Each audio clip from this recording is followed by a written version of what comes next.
Monday.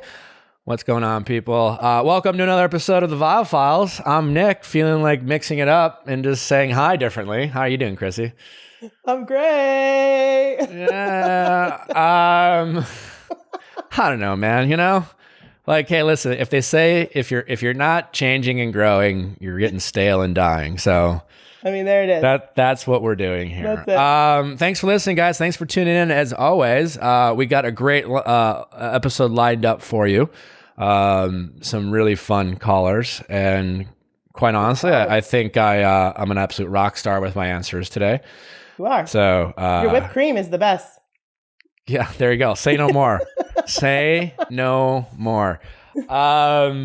But before we get into this episode, I do want to let you guys know and inform you that unfortunately Garrett and Becca will not be on this week's episode of the Viall Files. And I knew that might be a possibility, but I wanted to explain why that didn't happen. Ultimately, Garrett decided not to. Just give some context. Again, I appreciate Garrett getting back to me after I was critical of his post on his Instagram. I reached out to him on the Viall Files Instagram and offered him an opportunity to come on the Viall Files. And he got back to me pretty quickly and said he was open to it, and he wanted to know what some questions I had. And I said, you know what, maybe it makes sense for us to jump on a call and see if it makes sense for us to do. Because I also wanted, in fairness to him, set some expectations of what I wanted the conversation to be about. We were in agreement that neither of us wanted to have some sort of argument over a podcast. I didn't think that was going to be productive. Ultimately, as the host of the show, I want all our conversations to be productive and empowering. And I don't mind tension on the show, but I also wanted to have direction. Having different points of view and then having that conversation ending by simply just saying, well, we agree to disagree, I didn't think is productive. And so, and Garrett was on the same page there. So Garrett gave me a call, and Becca was on that call as well. And it was a good conversation. And, I was hoping, I said to them, listen, I want to address, my criticism of Garrett's post and then have a conversation about that. But I also, it'd be fun to have Garrett and Becca on and talk about, as a couple having different beliefs, whether it's political or whatnot. I think that happens a lot in our world today. And I said that could be potentially great, and they were open to that. As far as, the stuff I wanted to talk about with Garrett, I started off by saying, listen, I want to make it clear that, I'm very thankful of the police. That's not a discussion I think we need to have in terms of our appreciation for law enforcement. Obviously, there's a lot going on in our world today. There's a lot of information and a lot of opinions about police right now, but there are a lot of wonderful police officers. My brother, as I mentioned. So that's not a discussion I felt like we needed to have. So I didn't want him to come on and him have to be like the person who was stumping for police officers, men and women, and I was the person who was stumping for minorities and Black Lives Matter. Because to me that wasn't the argument, right? As I explained to Garrett, and at that point I hadn't listened to Rachel's and Becca's podcast, which I recommend people do. I think it was really great. I think Rachel was wonderful and she made a lot of great points, but Becca kind of mentioned some of the things they talked about. And I said, Garrett, I wanted to, to me, it's more about the optics of it all, right? Yeah. As Rachel did point out on our podcast, and I didn't know this at the time, but I said to him, like, listen, Garrett, the reality is that you've been under fire in the past by some of the things that you liked and posted. I don't know if you posted, but liked, and that was offensive to some people, right? And I said to him, you've talked a lot about growth. You've talked a lot about how you've learned. And I don't know you that well, but I'd like to have a discussion about that, because the optics look like that you say you've learned, you've done this internal thinking, and yet your first real opportunity to show that to your audience, it seemed to miss the mark. And I said, imagine a person of color a few years ago who, when this came out, about some of your things that you liked on Instagram that some people thought offensive. Imagine maybe that person you didn't meet or didn't talk to you and they didn't even reach out to you said, you know what, I'm going to give Garrett the benefit of the doubt. I see, as a person of color, I see a lot of white people say and do offensive things and they'll attack each other for it. But like, you know what, I'm going to give the guy a benefit of the doubt. And they're still following you. And, you know, for the most part, you're just kind of, you have your very non-offensive posts, you know, very kind of like whatever you're into, and they like to follow you, Garrett. And then this happens, right? And to that person of color, it's just like, well, wait, I was waiting for this growth. I was waiting for an opportunity to show this and you didn't. Because on a day where everyone's just posting this black box because everyone else is doing it, and they're like, I don't know, should I do it? Should we do it? Like everyone else is doing it. And they have a variety of different captions and hashtags. And I ended up deleting it twice because I was putting in hashtags and people would be like, you're like the hashtags aren't helping. So like just delete it. And I was like, okay. But Garrett had a caption that, you know, had a black heart and then he had fists of all different colors, which from an emoji standpoint, that says all lives matter. So you have a black box that says all lives matter in your caption via emojis. I don't know how else to interpret that. And then the very next day you have a post of a black box with a blue line through it. And I've never seen that before, but apparently that specific image symbolizes blue lives matter, which again, the whole idea of coming up with the idea of having to say blue lives matter is counterintuitive. Like it goes against, again, I think we don't need to keep discussing this aspect, but like, and it's nice to see it become more mainstream, is that Black people just want to know their lives matter. Yeah. That's it. They feel like it doesn't. They're not saying, like, you know, a page written with that post too. And there you go. And then the next day, instead of like the emojis he put on the black box the day before, he goes on to just put all this effort into explaining why we want to support the police. And so again, there's nothing wrong with wanting to support the police, but it's just the optics of, it seemed like you were very resistant to say Black Lives Matter. It felt like you still wanted to indirectly via an emoji say all lives matter, which again, it shows that you're missing the mark.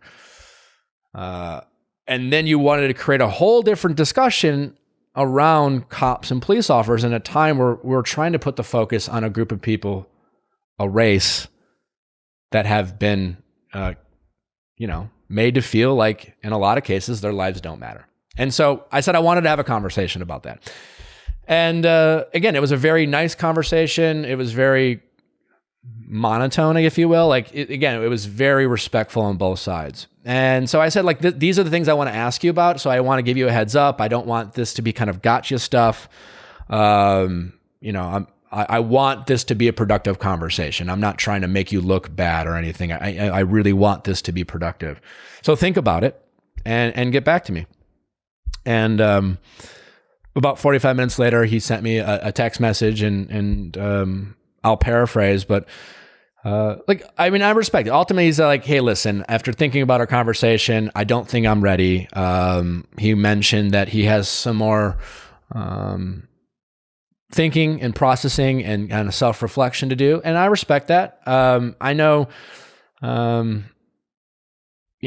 might be people listening who say, well, that just shows he hasn't learned, but at least he's owning that, and I'm sure there might be people saying, well, Garrett didn't say anything wrong. I mean, again, just go back and listen to Rachel's and Becca's episodes on the happy hour. I think Rachel did an excellent job of kind of articulating all those points of view that I don't need to spend time trying to articulate.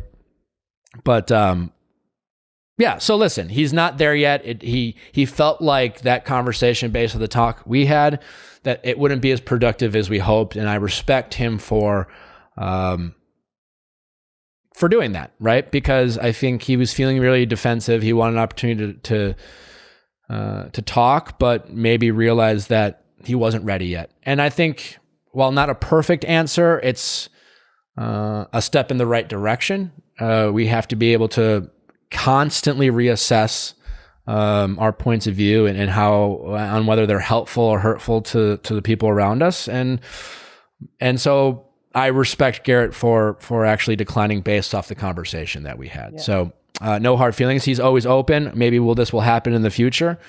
I will say, I text Garrett actually last night. I haven't heard from him, but I watched the 13th on Netflix. And for those of you who haven't seen it, it's something I highly recommend you guys watch. It's a documentary. It's called The 13th. It's on Netflix. I found it really informative and really insightful and enlightening. It's very relative to the times that we're in. And I just text Garrett, hey, listen, if you're open to me recommending content, I highly recommend you watch this. So give it a shot. I have not heard from him. He didn't respond to that. But again, it's only been a day and he doesn't necessarily have to respond to tell me that he's watching it. But I hope he's open to learning. And again, I highly recommend you guys listening to watch it. I found it really good. And I do want to say, when you do watch it, watch it with an open mind, open mind, open heart. I keep saying that, but I'm trying my best to especially talk about these issues that are going on in our world without immediately politicizing them. I know that's hard to do right now. I know everything that we're talking about, people are trying to attach a political affiliation to it. And at the end of the day, you're going to have to do that. But I want to say that, I think too much in our world today, and I do this. I've done this, and I challenge myself to continue not to do that. Is too much in our world today. We consume the information that we want to consume based off of how we vote. And in reality, what we need to do is we need to consume information so that we can determine how we vote. And I hope that makes sense, because right now, all the things that we seem so resistant on, what are we going to read? What are we going to, and there's a lot of biased stuff out there, right? And we sometimes are very closed off to learning because we think that it's going to challenge our way of thinking. It's going to challenge how we might vote. And I want people, when it comes to these issues, to try to set how we vote aside, digest information, try to get it from all angles, right? Try to make it as unbiased as possible, and then assess how you do things. Because I think that's the only way in our world we're going to actually get progress with anything, is to be open to learning and not be closed off because we're afraid it's going to determine that. So again, I'm not telling you what to vote for, how to align yourself for, but I speak passionately about this because I relate a lot to Garrett, right? I'm clearly very different people. I don't know the guy that well, but it's safe to say we have a lot of differences. But there's similarities in terms of, I haven't always thought this way. A lot of arguments that Garrett has made, that was me 10 or 15 years ago. I was very closed off and very ignorant to certain things. And again, I'm always someone who's I would never have considered myself racist or racially insensitive. I've had the opportunity to have some diversity in my life at an early age, certainly not enough. But when it came to certain issues, I immediately was still I stopped.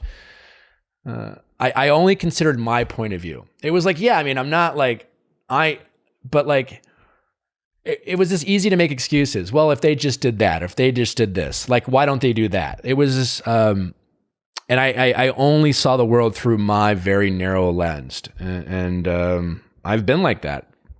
I encourage you to not do that. I've, in the past would be resistant to learning about information. If deep down I thought to myself, it might stop me from, it might change how I think and change how I vote, So I hope that makes sense. I hope that as you, not only if you watch the 13th or if you digest other information or listen to this podcast or listen to other things, be open to learning and then reassess. I think that's the best we can go about doing things. So that is why Garrett's not on. And again, I respect him for at least being honest with his assessment, and maybe this will happen in the future. And other than that, I hope you guys really enjoy this episode. It's another great episode of Ask Nick. We appreciate the people calling in and sharing their vulnerability and learning, and hopefully other people are learning along the way. Don't forget to send your questions at asknick@castmedia.com, cast with a K. Always need your questions to keep this show going. And if there's anything else, Chrissy, I think we just get right to it.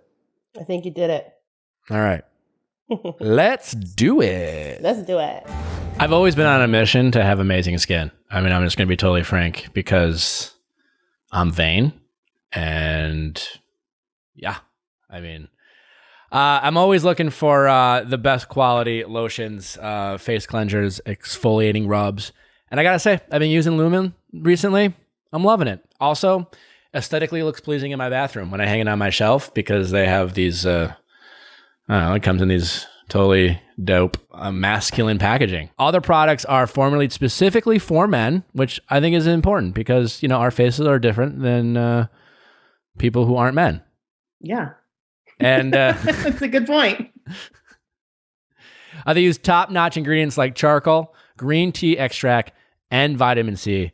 I've recently learned that the vitamin C element directly on facial products is important, and that's something. Yeah, and I've been really into that lately. And Lumin Skin has that going for them. Even if you have no idea where to begin, Lumin makes it so easy to find the right skin management for you. And if you're a woman out there listening and your guy needs to take better care of their skin, make it easy for him. Get it for him. I promise you he'll be appreciative of it. Some of his face is looking a little bit rough, It's like, hey, babe, come on. Lotion up with me. You deserve to look and feel your best, and here's where you get to start. Go to luminskin.com/VIALL to get a 1-month free trial of everything you need to start your skin journey at home. That's luminskin.com/VIALL to get your first month free, or the man in your life. So, luminskin.com/VIALL. I've said this all the time, people, and I'm sure you can relate that when I was a kid, one of my favorite times was when my parents and their siblings would get together and talk about stories from when they were a kid. And Storyworth is making that more possible than ever before to actually document it. It's a fun and easy way for the people in your life, specifically your dad, because Father's Day is coming up, with weekly emailed story prompts, questions you've never thought to ask. And at the end of the year, your dad will get his story bound in a beautiful hardcover book. Strengthen your family bonds and grow closer with your dad with every new story. And honestly, it's fun for you. It's something you guys can have for the years to come. You can crack it open during Thanksgiving and Christmas. Be like, those stories never get old. They never get old for me. We really enjoy doing it. It's hassle-free. You can email your loved one's Storyworth subscriptions directly to them so they can access and activate their account at any time. Not only did I get it from my father, but my brothers, they have kids and they have young kids. It's never too early to start documenting those stories about your family. No, I think it's fun. I have sisters and they have families. And I think it'd be really fun for them to get these questions and to bound these books up so that when their kids grow up, they can go back and look and see what's going on. Give your dad the most meaningful gift this year with Storyworth. Get started right away without the need for shipping by going to storyworth.com/VIALL. You'll get $10 off your first purchase. That's storyworth.com/VIALL for $10 off.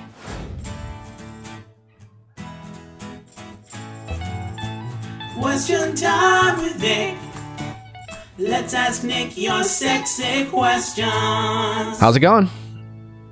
It's going good. How are you? I'm good. What's your name? It's Sarah, and I'm 25. Nice to meet you, Sarah, 25. How can I help?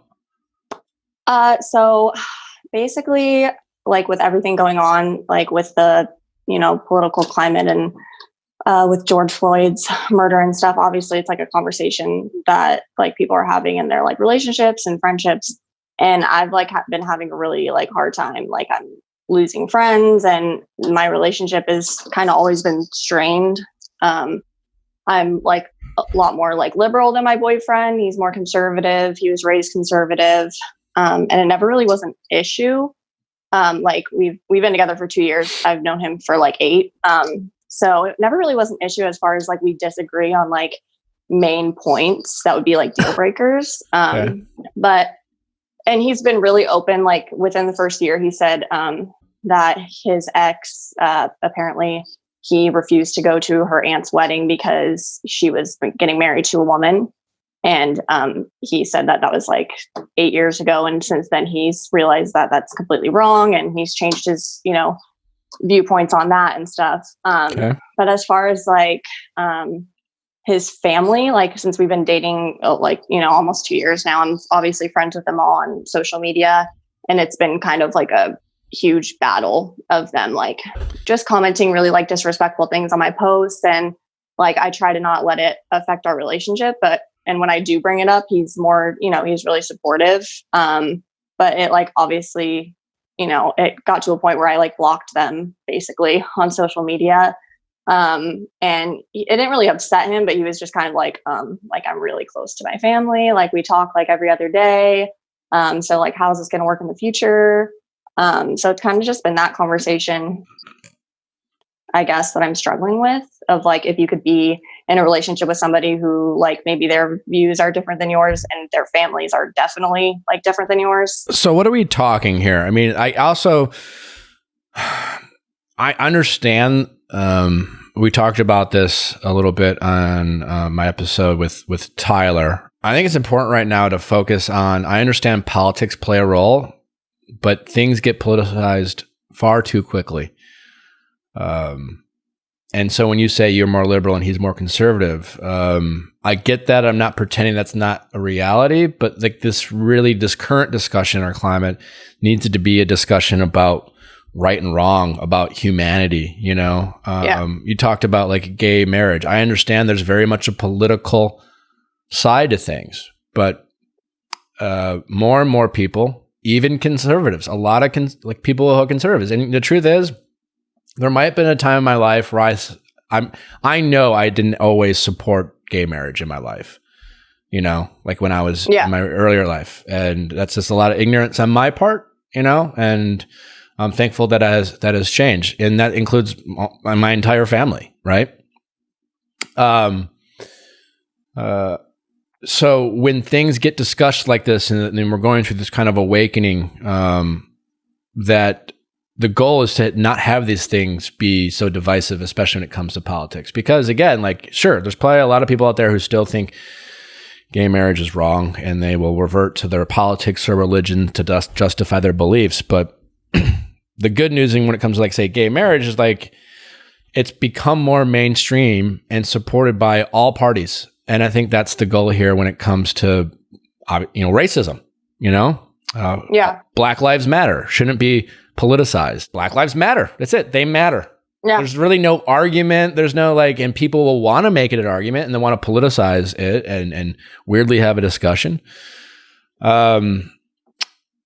So I guess my follow-up question is, where are we at? Like, what are we talking here? Is it just like ignorance on their part where they're just kind of saying silly things, or are they commenting like overt racist shit on your social media accounts? Like, what's the spectrum here? I mean, without trying to get too specific, because I feel like they listen to you probably.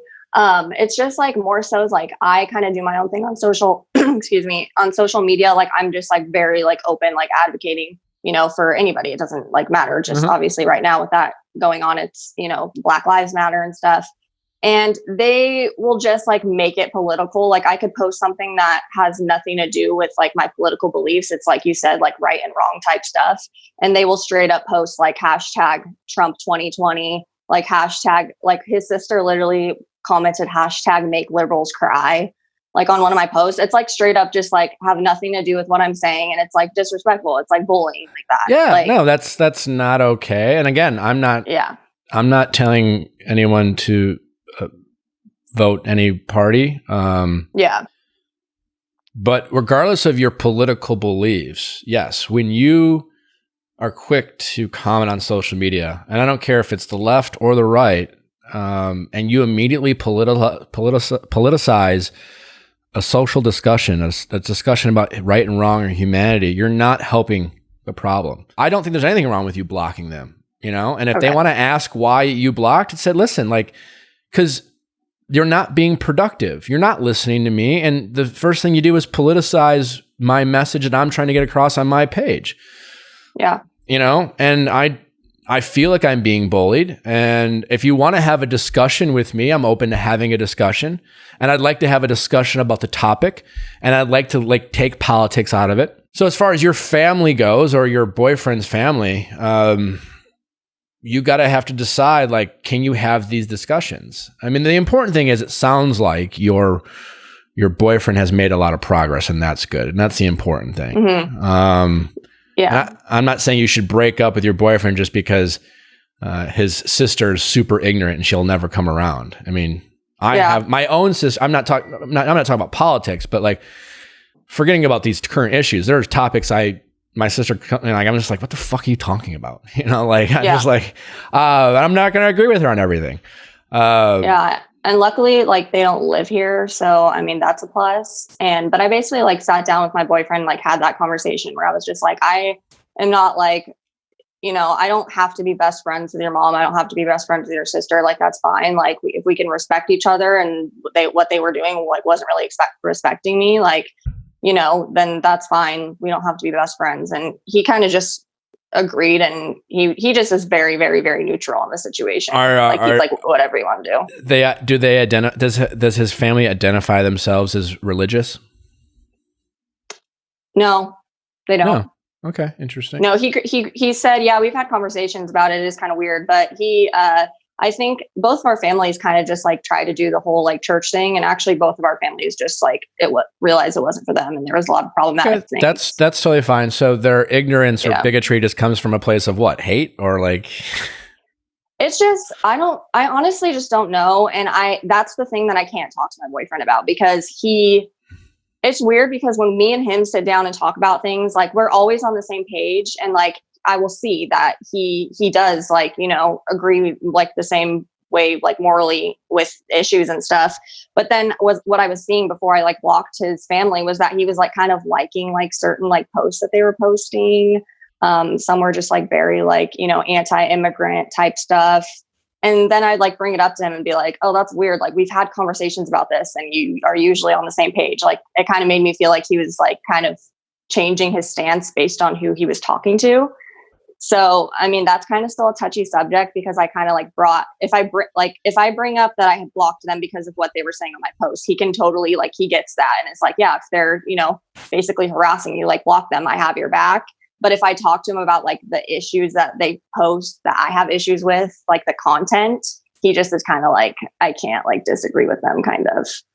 And he'll be like, yeah, they post some questionable stuff, but like, I don't think that means they're ignorant. And I'm like, I mean, one time in an argument, I was literally just like, I think your family's ignorant. Like, well, I mean, it doesn't sound like that's up for a debate. No, it's not. I think, I'm not here to cover every issue. I mean, even like, I don't fully understand all the nuances of immigration policy, right? And like most things in life, I don't think you're a racist, or, you know, because you are saying, okay, I understand this, but I don't understand that, you know, about certain things. At the same time, you know, you can reveal yourself to be pretty ignorant and maybe even racist by talking about immigration, depending on what you have to say about it. You know, especially if your general stance is, I don't want anyone who comes into this country who doesn't look like me. That would be truly ignorant and racist. And if you mask that by just saying, well, I don't care what they look like, but like, as long as, you know. Yeah. You know. Just as an example, the first time I met his family, we were at dinner, and they were talking about how they had just moved states, and they moved from this state to this state. And when talking about the state that they moved from, they said that everything was great about it. They would totally recommend someone move there, except for that there was too many Mexicans. And I mean, I come from... That's racist. Yeah. Half of my family... Yeah. Half my family... Yeah. It's racist no matter, you know, how you look at it. And then I actually, which she didn't know, come from a Mexican background. Yeah. So it was just kind of like oh shit. That is over. Okay. That is aggressive racism. And if they can't understand that, that's a big, so, and I brought that up to my boyfriend, and he just is like, you know, I mean, he just kind of tried to make an excuse for it, that I was like, there's no excuse for it. At some point you are going to have to make a decision, because there's one thing with, I don't think you have to believe everything about certainly politics, religion to be in a successful relationship. But there comes a certain point where you're just like, I need to be able to respect the person I'm with. And I know it's tough with family, but if I were dating someone whose family said that, and they took an ounce to try to defend it or dismiss it, I would have a hard time respecting them. Hey, did you know your phone is dirtier than your toilet? And by dirtier, I mean 10 times dirtier. That's disgusting. So gross. It's so gross to think about. I have my phone on me all the time. I don't doubt it. And knowing that I'm basically like holding my toilet seat throughout the day really grosses me out. I'm actually fascinated by this new friend of show, Home Medics. Now, I know Home Medics is a fantastic company. They put out great products. A UV clean portable sanitizer for your phone. It cleans up to 99% of bacteria and viruses at the DNA level using no harmful chemicals or liquids. It's pretty fascinating. And with Home Medics, it's doing it in 1 minute where other competing brands is doing it in 10 minutes. This technology is quite fascinating. It makes you feel better from like going to the grocery store. I went to the grocery store, came home, plugged it in and put it in there. That's incredible. And make sure you go with Home Medics, a company that you can trust, who has been in business over 30 years and has an A+ Better Business Bureau rating. That's very important, especially when you're looking into products about, making sure that they work and they're making claims like we kill bacteria and viruses. But this is fascinating, and make sure you're not basically holding your toilet seat all day long. Right now, Viall File listeners can get 15% off the purchase of 2 UV clean phone sanitizers. Father's Day is right around the corner, so get one for you and for your dad. That's GETUVCLEAN.com and use promo code VIALL. Don't forget, every time you wash your hands, make sure you clean your phone too. You also get free shipping. Wow. Our friends at Modern Fertility, obviously, hey, they're doing some great things. Information, knowledge is power. And whether you're planning a family now or plan to, it's never too early to find out what you can do to make sure that if you want a family at some point in your life, you're being proactive in doing that. And Modern Fertility is making it easier and more affordable, right? To find out, kind of get your personalized dashboards that gives you insight on how many eggs you have, your hormone levels, thyroid health, your reproductive red flags. Yeah. That's intense. But hey, how's it going for you, Chrissy? I finally just got mine in the mail, so I'm really excited about it. I just went online, took a short survey. They gave me some background information. And then, the cool thing was, it was like while I was waiting for it, the entire time I kept getting emails telling me like the status of it and when it was coming. And they also linked me with a community of people in case I had any questions. So I'm excited to take it, to use it, to find out about my overall fertility health, and then start a bigger conversation with my doctors. Yeah, and it's like far more affordable. So like right now, Modern Fertility is offering our listeners $20 off the test when you go to modernfertility.com/VIALL. That's me. That means your test will cost, bam, $139 instead of the hundreds or thousands it costs at a doctor's office. Get $20 off your fertility test when you go to modernfertility.com/VIALL. modernfertility.com/VIALL. Yeah, I think like his mindset is kind of like how like he felt about, gay marriage and stuff, how he was able to change. Like I think in his mind, I think he just thinks like his family is like him and like isn't like that to the core, but like maybe just had, that's fine. And again, I'm talking about respect when I'm saying it's like what you're saying is, well, he's making excuses for them. Like if someone's family is going to say, well, this new city we live in is great, except for there's too many Mexicans, that's racist, right? And if he wants to say, if he's willing to acknowledge that's racist, that's wrong, I'm ashamed that my family said that, but I love them and I want them to get to a place. I'm thankful I have you in my life I have been ignorant. I see a little bit more. I have a ways to go. Now it's my responsibility to do that for my family, but I'm not going to make excuses for what they said. I'm going to call it what it is. And then now try to make a situation better. Fine. Yeah. I can respect that because you're respecting the fact that he is, despite his love for his family, and no one's saying he needs to hate these people now because they're ignorant. But he still needs to call it out. He can't make excuses for them. There's it's not mutually exclusive. You can do both, right? Yeah. And so I can respect that. I could respect if I were dating someone, and I've dated people where their parents are fucking crazy, or their brother or sister are crazy, and they said some weird shit. It doesn't stop me from loving or liking my friends. But the moment they try to justify crazy and racism and ignorance, then I can't put up with that, right? Yeah. So you have to he's like, you have to make that clear with him, and is he willing to do for them what you were willing to do for him. Yeah. You know, silence and looking the other way and making excuses is not the type of behavior that's going to bring on real progress. And sometimes it's the people who are closest to us. For your boyfriend to continue to tell you his story of progress to his family at the risk of getting criticism from them, is going to go a long way with them. Some of his family members might reject him outright. Other people might be like, you know what? I want to understand your thought process a little bit more. You're the outsider, so it's easy for them to like be like, ugh, he's dating some crazy chick, you know. But he's their family member, right? And so he needs to take a stand, and it's on him. And if I were you, I would have a hard time respecting someone who couldn't do that. Yeah. So yeah, because this is like not new for me. Like I've been in a relationship kind of like this before, where it was like the same situation, and like thankfully though, my ex, like he just completely like he distanced himself from his family and was just like, yeah, they're crazy, like, you know, and wasn't that close with them, so it made it easier. But this is like, I mean, he talks to them every other day. Listen, that's fine too. He can call him out for being ignorant. He can call him out for being racist, and he can still follow it up with, I love you. Yeah. You can, you know, you can still show love. And I think that's kind of the mentality we need to love. I don't think I hate you. You voted for so-and-so, fuck you. I don't think that's the mentality. I disagree with you. I don't do that.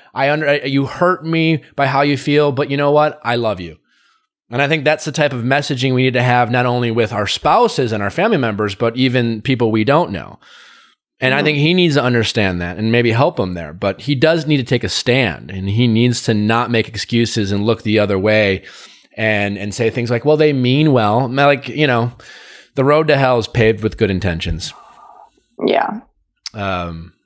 So there you go. Well, thank you. All right. Best of luck. I know it's tough. You're in a tough position, but you also have an opportunity, and so does he. Yeah. And I'm sure everybody's kind of dealing with whether it's friends or family or their relationship. I think everybody's kind of going through it right now. Totally. It's tough, but thanks for calling. Thanks for sharing your story. Thanks for being willing to, do the right thing. And I think this is a solvable situation. It's just how you approach it. All right. Thank you so much. All right. Take care. Thanks. You too. Bye. How's it going? Hi, I'm good. How are you? Good. What's your name? My name's Erin. I'm 26. Nice to meet you, Erin, 26. How can I help? Okay, so my husband and I have been together for about 7 years. We've been married for 2, and we have an 11-month-old son, our first baby. We met when I was 19, so obviously our lives have changed a lot over the time that we've been together, but probably what got us from the friend stage to being together is that our sex life has always been really great.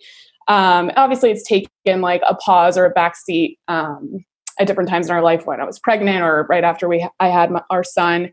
But it's typically been really good, and he always prioritizes my needs, and we communicate really well about sex. And since we've had our son, like, being parents has forced us to communicate even better. And our sex life is probably better now than it's ever been.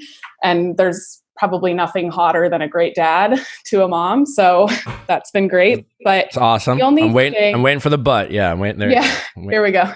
The only thing I have trouble with is, I don't feel like things are stagnant now, but I really want to be like sort of ahead of that. So I've been trying to communicate more about like different things he might want to try, or just like ways to keep our sex life the way that it is now and never letting it get sort of stale. And really the only thing he's told me is something that I'm not super excited about. So there's nothing like weird or super crazy about it. And I'm pretty open. Like, I wouldn't say that I'm like a prude. Could we use specifics? So just to make sure I'm understanding, you guys were just talking about like, how can we make sure our sex life stays, current, spicy, fresh? And he was like, well, how about, and you were like, so what was it? So yeah, it sort of came up because like one of the things I was the most fearful of, like we got pregnant like 3 weeks after we got married, like very quickly and not on purpose. So Sure. I was nervous about just like having children, like meaning that we're going to be in like a sexless marriage. And that's not what I ever wanted. So I asked him about it. And the only thing he brought up was, and you might be familiar with this, but there was a Sports Illustrated cover that Kate Upton was on, and she was wearing like a coat with nothing underneath it. Okay. Like a winter coat. I'm not familiar, but sounds great. Sounds hot. Google it. It's great. But she's like wearing a coat. She has nothing underneath it. And it's like a fur hood that's up.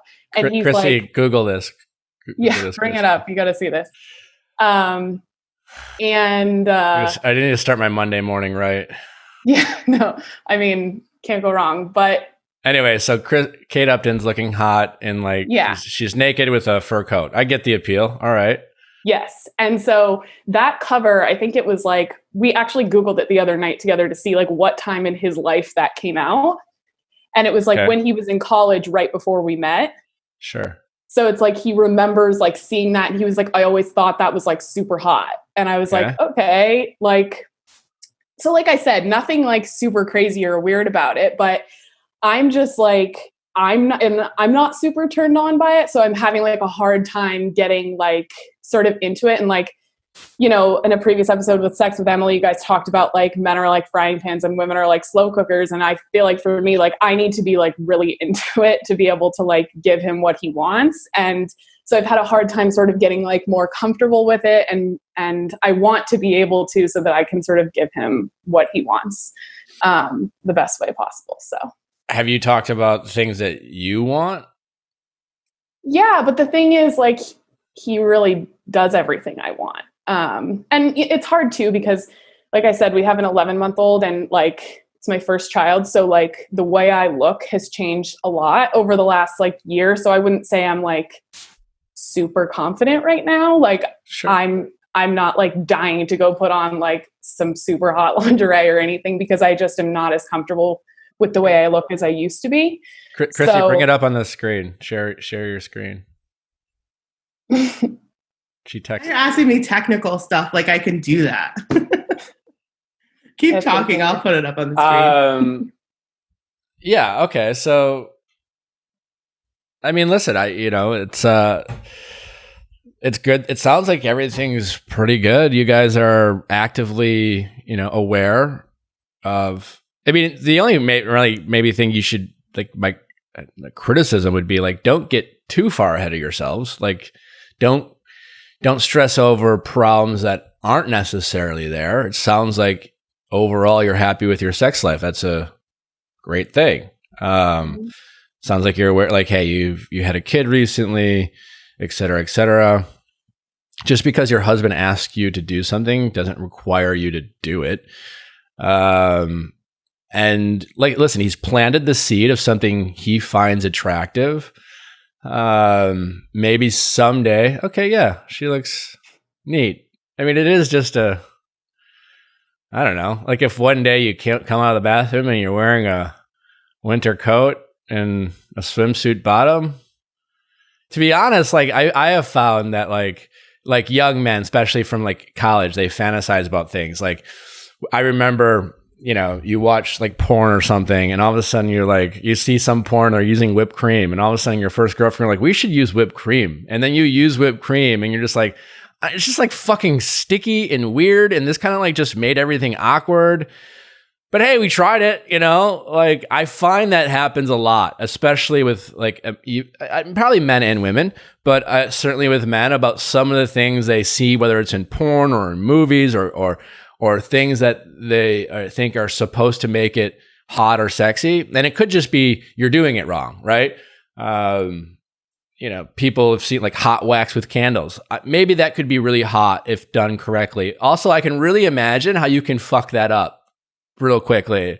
And it can like just kind of ruin, like especially if you have good sex, right? Like I remember like my first girlfriend, I was obsessed with her. Like I loved having sex with her, right? Like I had no complaints, so as long as she wanted to have sex with me, I was a happy camper.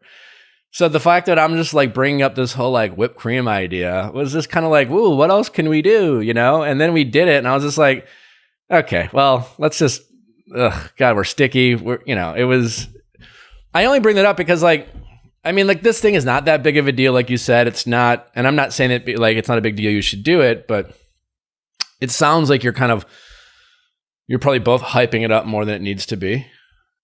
And listen, if you're not feeling your most confident about yourself, don't do it right now.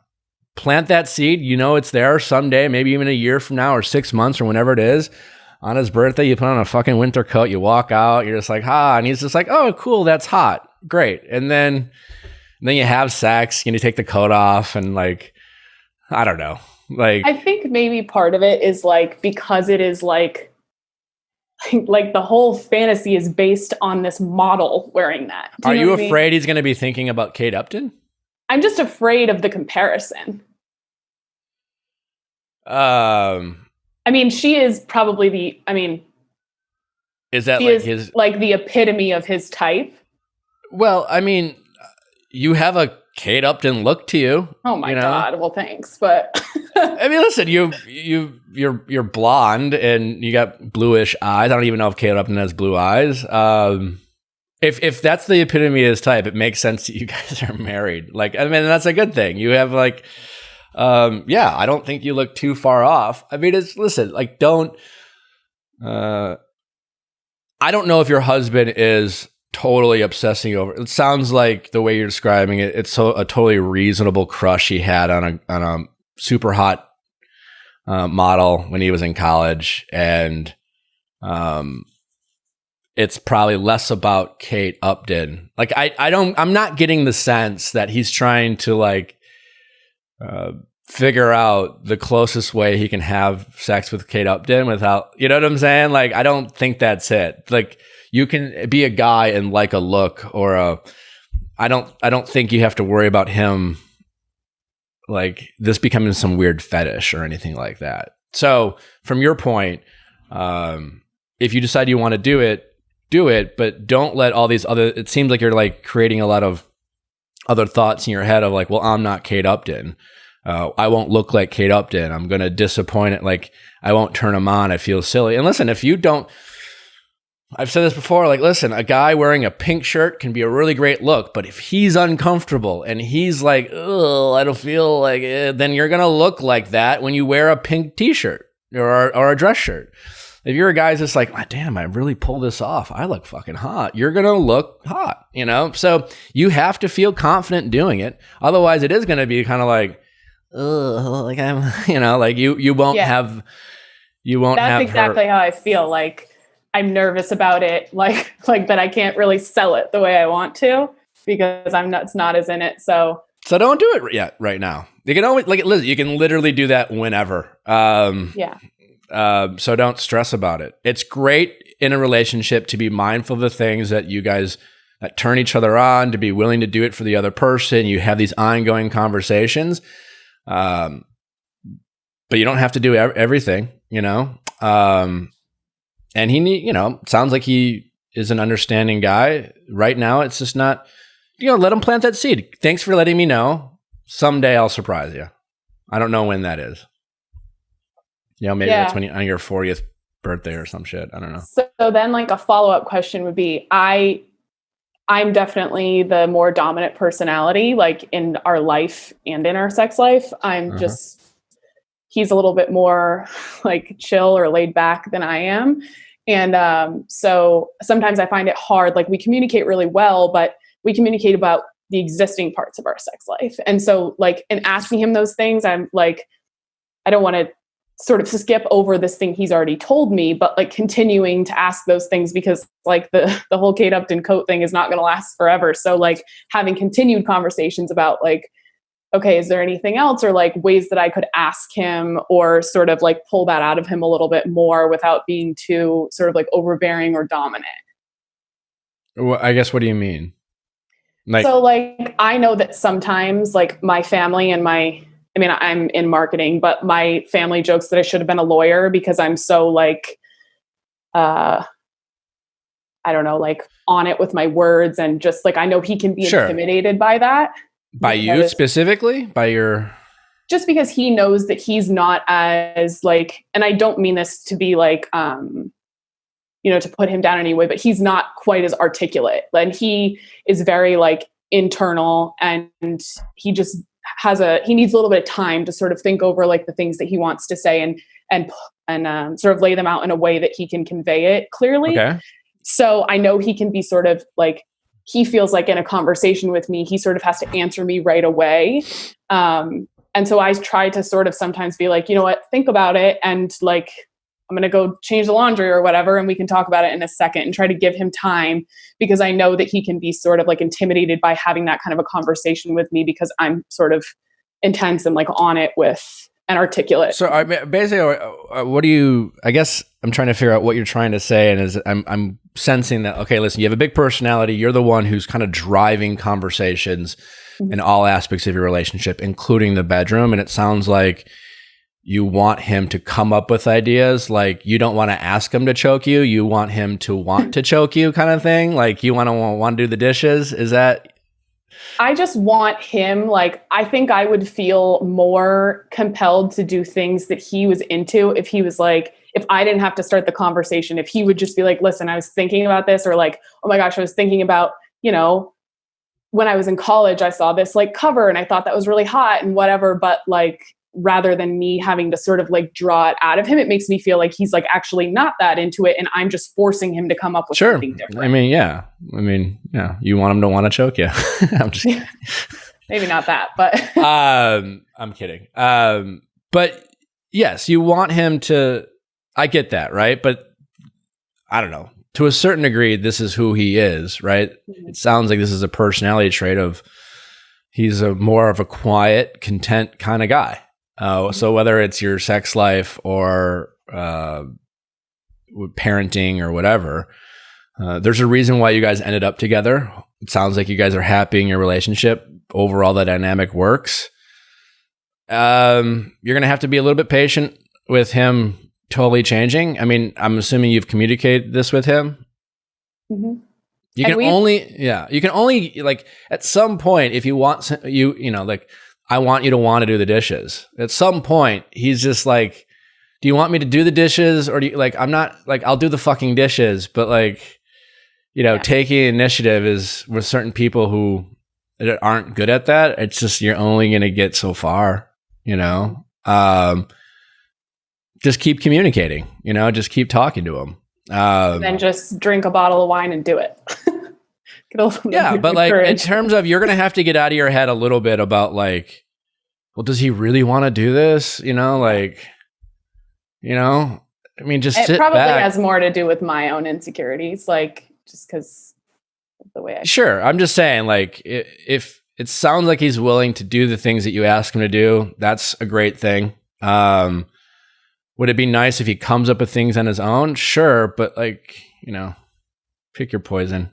Being the dominant personality that you have, you're going to have a tendency of creating problems that don't exist. You like being in control. So you're trying to control the unpredictable. You're trying to control the future. You're trying to get ahead of it. You're trying to do all these things. And that could be all very beneficial.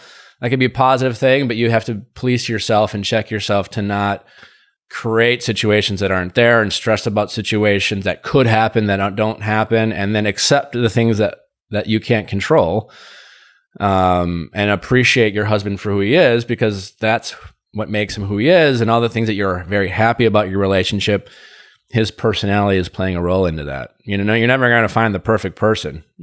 My guess is someone who is a little bit more of a personality that at times I think you would really appreciate, overall might get annoying for you, because you probably like being in control and it works for your dynamic. Yeah, so, you're right. So that's my overall feedback, is just enjoy what you have. Someday when you feel confident, do the coat thing or not. But I wouldn't overthink that either. Just put on a damn coat, and my guess is it'll turn in like the whipped cream. It's like, okay, that was cool. You looked great. And also, if it ends up not being the greatest thing of all time, it is not because you're not Kate Upton. it's just because all it is a fucking winter coat, you know? Yeah. Like Yeah, it's true. all right. Well, thank you for calling. You're gonna be fine. You're gonna be totally fine. It sounds like you have a lot to be thankful for. I do. So, all right. Well, good luck. How's it going? Good. Thanks. How are you? Good. What's your name? My name's Danielle. I'm 26. Hi, Danielle, 26. How can I help? Okay. So I have been dating my boyfriend for a little over 2 years now. And he has always had trouble like opening up and being vulnerable, which, yeah, whatever. But just recently, our sex life has felt like a little bit off. We only see each other really on the weekends because our work schedule is so opposite. And like, even then I feel like I'm always the one initiating it. And I've tried to talk to him about how like, I wish he would initiate it with me sometimes. And he's always like, well, like, I feel like you don't really want it. So like, I'll just wait for you to initiate, which I don't like. But anyways, just recently, he was telling me that like, he really wants to do more kinky stuff and try new things in bed, which, you know, I was all for. I'm like, yeah, I'll try anything. Like, we can experiment. We can talk about whatever. But then he brought up wanting to have a threesome, which is something we've actually talked about before, something I'm interested in. But I told him just because of my like insecurity and like jealousy issues, it would have to be with somebody kind of like a stranger who we'd never have to see again, which I don't think it's that big of an ask. And so this time he brought up wanting to have a threesome with my best friend, actually. When you say this time, like this time we talked about it because we've talked about it in the past, but gotcha. Okay. This time when he brought it up, he wanted he's like, yeah, okay, like stranger, that's fine, but also like, have you considered your best friend? Yeah, like that? right. Like, exactly. So that's why I'm like, what? So I was like, that's disrespectful. I felt disrespected, especially because this was girl, was this like on a Sunday morning? Was it a drunk thing? Yeah, we were drinking. He was a little bit more drunk than I was. And actually that morning I had been like at the lake with this friend. And so we had taken pictures in our bikinis. So like, I don't know if he saw that and it like triggered it inside of him or something, but, I mean, I doubt it, but,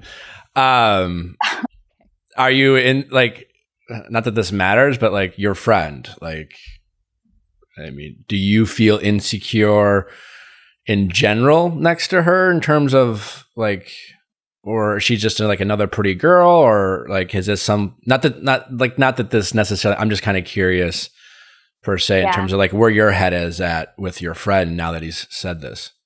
So that's the thing. Like before I started dating my boyfriend, this friend was kind of the girl who would steal the attention from guys. Like there were several occasions where I would be like, oh, I have a crush on this guy. And then she'd be like, cool. And then go directly to that guy specifically and flirt with him. And I was like, whatever. So there's something there. Yes.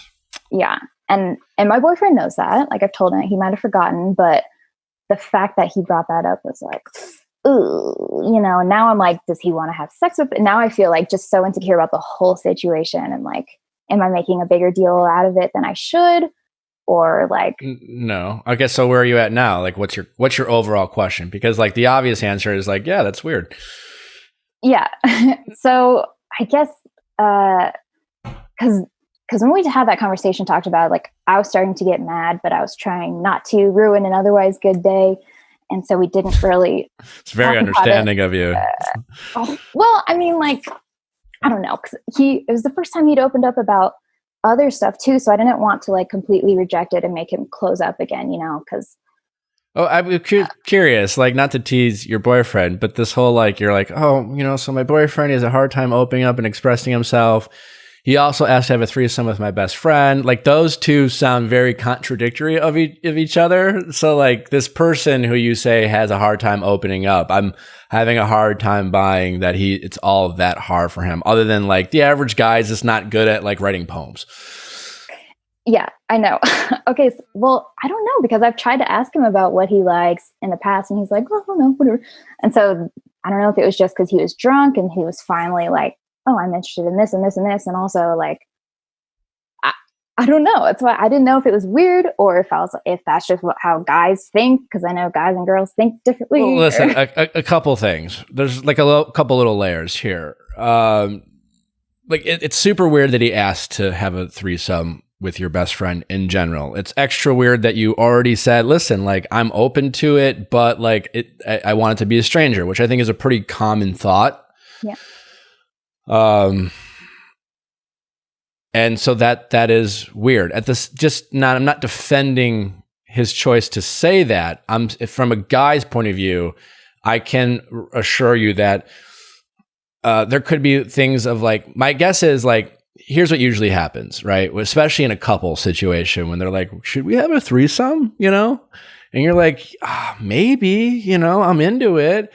And then you're like, well, and so every guy is kind of like, well, do you have a friend who wants me to fuck them? Because like, I don't know any girls I could just walk up to and be like, hey, do you want to fuck me and my girlfriend? You know what I'm saying? Like, so as soon as this like couple who's having this conversation about like, do we do this kind of crazy thing? The very next question that couples ask each other or themselves in their head is like, well, who's that other person? Right? And the average person who's like just dipping their toes in the water of the threesome doesn't have like a pool of people, especially people they don't know, to have sex with, right? So it's kind of like this default of like, oh, yeah, no, I heard you about the whole like, I don't want you to know them thing, but I still want to do this threesome thing. But like, who's the friend of yours who I think would be the kinkiest who might be down? And I'd be willing to bet that was his train of thought more than this fact that like maybe he saw a picture of you two in a bikini and he thought to himself, I have to have sex with her. I'm obsessed now. Like I'm willing to bet it was more the former than the latter. Okay. It was just more of a like him trying to figure out, okay, this sounds fun. She's on board. Maybe we can do this. I don't know who to ask, you know? And like, he's just probably hoping like maybe you'll come around and she'll just be kinky enough, as opposed to him being like, do we just like go to the bars and walk up to a stranger and be like, hey, do you want to have sex with the two of us?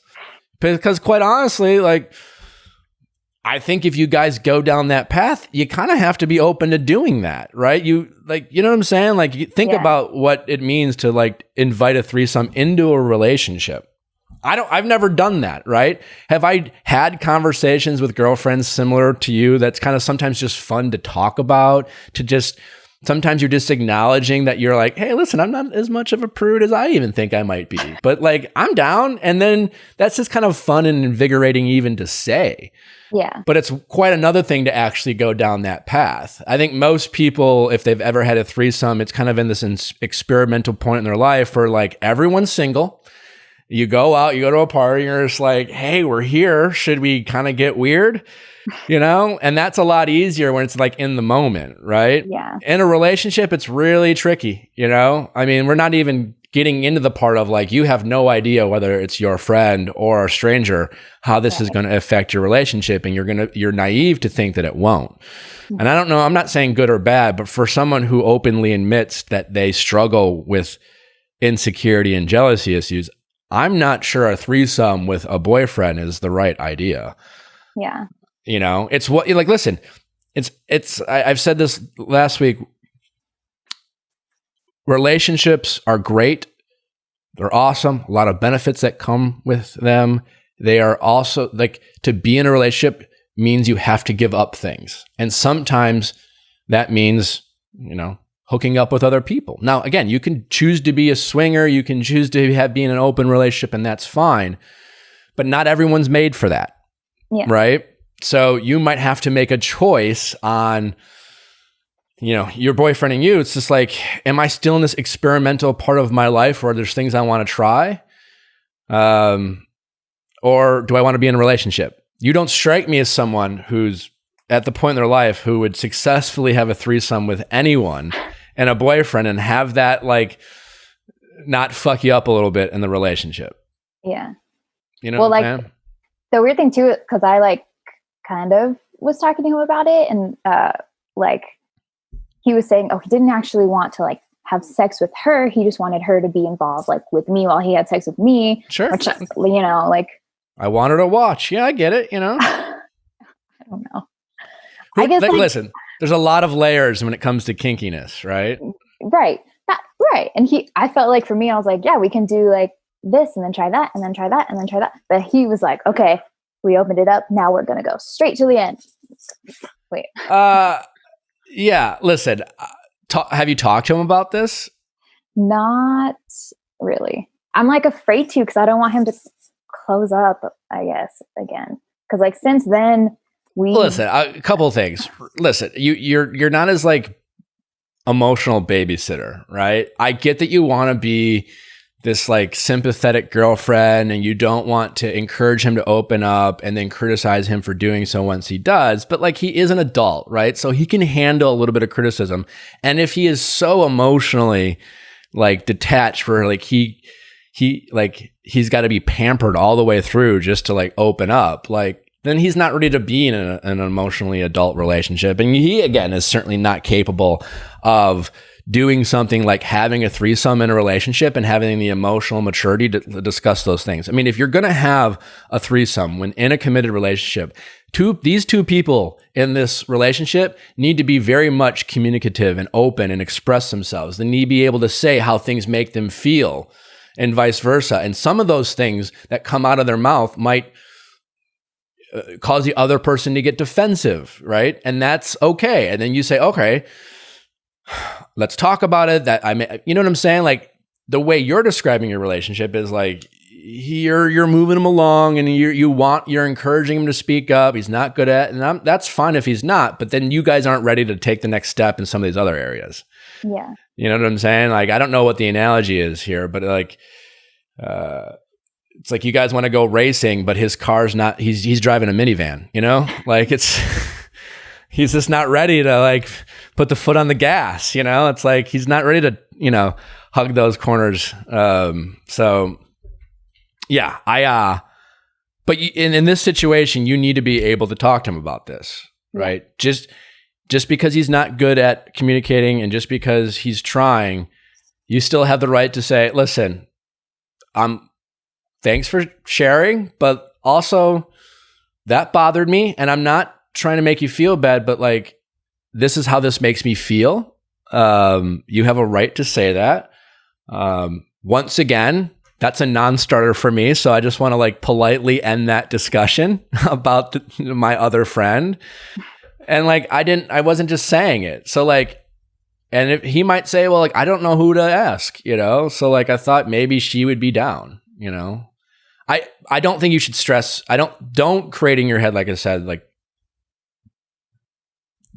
this friend might be not one of those great friends. Like everyone has these friends. So you're going to have to evaluate your friendship, and maybe this will bring up a wound about the type of actual friendship you have with this girl. Yeah. I don't think your comment by your boyfriend, should create this like obsession about does he really want to have sex with her or not. It's not about that. I'm confident in saying that. Okay. I'm almost certain it has to do with he doesn't know who else to ask. Okay. And he's thinking she's the kinkiest of your friends. Yeah. I'm certain. I'm like 99% sure that's it. Okay. Yeah. So well, that's a big relief right there. You know, just hearing that from like an unbiased male side, but okay. Because yeah, it sounds like, you know, she's good looking, right? And as a guy, we are simple creatures. We don't even have to like you to want to have sex with you as a person, you know? He doesn't like her. Yeah. And again, yeah, we're not the best things ever, you know, but we don't, we don't have to like hanging out with you to necessarily want to see you naked. And that's it's just truth. It's just the ugly side of our simplicity sometimes. Hopefully that was helpful. It was. Thank you. How's it going? Hi. Hi. What's your name? My name is Emily. I am 21 and my boyfriend is 25. All right. A pro. How can I help? So here's a little backstory. We moved in together at the beginning of April, kind of at the beginning of the coronavirus. And we have sex almost every day. Even after like 2 days apart, we like to do it very often. Great. And Awesome. I feel like we both have a high drive for it and both our needs are being met. So my only issue is one day I had gone for maybe like an hour and I had came back and he had told me that he rubbed one out, which I don't really care. I know that it's normal. I masturbate too. That's okay. But it was the fact that he waited for me to leave and he knows I'm down for it. I would have done it before I left or the hour after I came back. He's very comfortable with it, obviously, because he told me about it. I just didn't think he would know how it actually affected me. I acted like I was fine and that it didn't really matter. But I was hurt that he would rather do that than have sex with me. I don't think it's a big deal, to be honest. I'm kind of team your boyfriend here. Yeah. I only say that because listen, I've been in relationships like this and it happens and it comes up and it's kind of a tricky conversation. I think your ego's a little bruised. I get it, right? I think especially, I've mentioned this before. I don't know if this is the case for everyone, but I think a lot of stereotypes when it comes to men and women, it's just like guys are the horny guys who are just like always down to have sex whenever. So, have you ever turned, like my guess one question, have you ever turned them down for sex ever? Have you ever been like, I'm not in the mood ever? Not once? Never. No. Oh, well, you are a unicorn. I've never. And that's the thing. I know I'm a little different and I've told him that I'm not like most girls. Maybe it's because my young age, but like, I'm just saying, yeah. Okay. Well, I only point that out because like sometimes women do, and that seems to be a socially acceptable thing. It's just like, you're not always in the mood. Yeah. And I think a lot of women assume that guys always are, and they're just walking hornballs, right? So that if a guy is dating a girl and he's just like, might not be in the mood, they seem to be more offended by that than if it was the other way around. Because it's like, wait, like, you're a walking sex robot. Like, what do you mean you don't want to have sex? So if you don't want to have sex right now, is it me? Like I think, for example, like women seem to be more frustrated if a guy doesn't climax when having sex than if a girl doesn't climax. Like, in fact, guys don't seem to give enough of shits, right? But also it's a little more obvious when a guy climax. And then if a guy doesn't for whatever reason, I find that like women internalize it more. It's just like, well, what did I do wrong? Is it me? Are you not attracted to me? Et cetera, et cetera. So I only say that where it's just like this idea that he could have had sex with you, but chose to masturbate.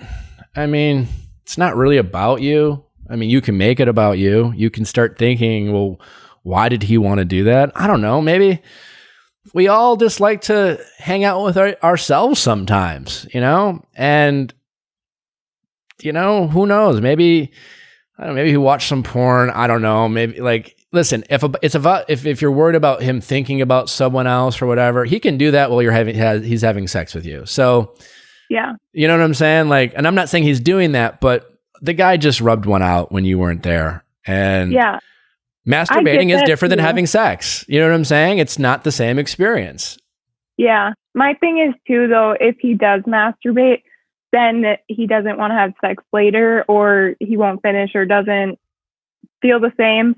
Okay. So then I feel like I'm gypped out, Sure. But you're getting a little greedy here. Unless I'm hearing you wrong, you're still having pretty consistent sex. Like if you were calling up and said, hey, listen, my boyfriend jerks off all the time.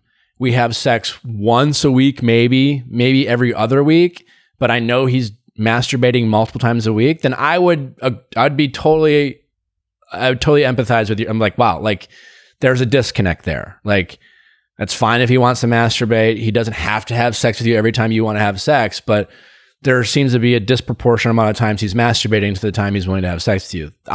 But that doesn't seem to be the case. It seems like you're just having regular sex almost on a daily basis. That is definitely above the average. And if once in a while he opts to masturbate at the risk of not wanting to have sex with you 4 hours later because like he's still like filling up the old tank, then I don't think that's something for you to really stress about too much. Yeah, I guess that is like the insecure part of me too, thinking, oh, so it must feel better when you do it than rather having sex with me. I mean, it's not, you know, I'm sure you've seen Friends. It's not better. It's different, you know, it's, yeah, it's just, it's, I don't know what it's like to be a woman and masturbate, but I'm assuming there's aspects of it that are like, no one knows you better than you know? And sometimes, yeah, I mean, to be totally frank, like it can be just like a stress reliever. And while sex is fun and sex is great, there is a implied pressure of making sure your partner is okay. You know, to be a good partner and be a good sexual partner, you need to be focused on your partner. You don't want to have a partner who's just thinking about getting off. And sometimes there's simplicity in just rubbing one out, you know? Honestly, sometimes it's just like, oh God, I'm just like, I got a headache. I just need to fucking stress out. Like I need a, and it could be that simple for guys. So don't create it to be like he's fulfilling some great sexual fantasy. He just maybe needs a little me time. Yeah. And unless your sex life takes a drastic dip in terms of like the amount of you having sex, I think this is definitely not a problem. And more, you know, it's good that you're addressing that it makes you feel a certain way. There's nothing wrong with that. You have the right to feel however you want, but try to not create it into something it's not. And I've been there. I've had like, these are fights that happen. I'm glad you called because like, I think a lot of young couples will spend a lot of time arguing about this topic and it creates a lot of arguments that aren't necessary. Yeah. And I'm not like oblivious to the fact that it's normal. I get that. Like I do it too sometimes if he's gone. I did bring it up to him too, and we talked about it. And of course, he said it was nothing to do with me and just felt good sometimes. And tried to reassure me, but that's an honest answer, and there's not much more he can say. You know. Yeah. Yeah. Again, if unless it drastically changes, then I wouldn't. Because and you could do that if you make it if you're nag at this and make him feel guilty about it, he'll start resenting you for it, and that might affect his willingness and attraction to have sex with you. I mean, one of the biggest turnoffs for a guy to have sex with anyone is to just be ridiculed and nagged at. And I'm not saying you're doing that, but especially for things that like they don't want to feel guilty about or should. Yeah. You know. I get frustrated at myself too for feeling this way because I know I shouldn't, but it still just bothers me. Think about it. Like no one wants to be told what to do with their body, right? And sometimes as simple as just like, oh, and I'm not allowed to like touch my dick. You know what I'm saying? Like, and God forbid, like he shouldn't be telling you to not touch yourself if you want to do that, you know? And sometimes it's that simple. Yeah. And again, if it was an actual issue, you'd have a right to bring it up, but there's not. So, it's a you thing, and you just have to process that. And it's okay. You know, everyone's there. We all have our insecurities, but just because you're insecure about something doesn't mean that the other person's wrong. It might be you just might need to address something. And it's good to talk about it. It's nice that you guys are doing that these are all positive things you're doing to process these emotions, because the alternative could just be like getting super defensive and accusatory and telling him he's wrong and saying things like, none of my friends do that. And ew, you're gross. And like, and people will do that. I've been in relationships where they were like, I'm pretty sure I'm not doing anything wrong, but you're making me feel like a monster, you know? Yeah. So do you think it's like common for guys to do it a lot? Masturbate? Even when they're sexually active. I mean, yeah. No, guys don't ever, I don't care what relationship you're in, how hot you think your girlfriend is, how sexually like, how freaky you guys are as a couple. Guys will always have a desire to masturbate at some level. 100%. Yeah. I'm not speaking for every guy. There's always outliers. So I don't want to be like, well, my boyfriend doesn't like, but yes, overall, totally normal. Okay.